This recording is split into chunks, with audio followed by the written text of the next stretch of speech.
Hi, I'm Kirsten Mueller. I'm a Senior Health Protection Practitioner for Public Health England South East, so I work in health protection. I joined the scheme for two reasons. One, to get professional registration, which I didn't have, and two, because I worked as a non-clinical team member in a very clinical team. It's definitely boosted my confidence. Because, as I said, I've worked as a non-clinical team member in a completely clinical team. So to have the registration professionally that shows I have the skills, the knowledge, the competency, I have to keep that up. I have learned everything, I have showed that I can apply it, that I can use what I've learned. It's boosted my confidence. I enjoyed the scheme, I have to say. It was time consuming, it was hard work, but it was very rewarding.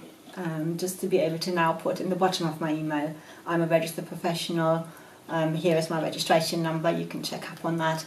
I know what I'm talking about, I'm giving the correct advice. It is a confidence boost, it really is. This scheme does show and focus on competence, so you have to learn your skills, you have to be competent in your field, and you have to demonstrate that you're competent in your field, which I think is very valuable.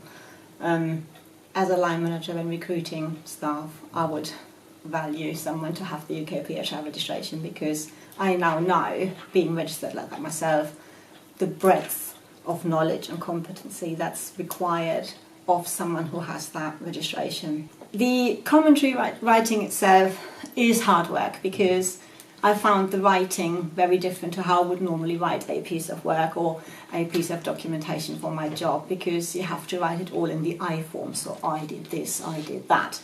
You basically describe a piece of work that you did. You do that. I found it helpful to use a template to do that and write a little intro, and then describe your piece of work that you did, focusing on setting your role into context. This is the piece of work I did, these are the actions I took, this is why I took them, and just demonstrating your competence in all those fields, trying to tick your indicators as you go along. It does signpost the assessor to where evidence is kept and how you've demonstrated your work, and that you have got the competencies right. And you are up to date with your skills and knowledge. It's made me self-reflective of my work. It's leveled the playing field for me work-wise, and it's opened up different avenues that I value.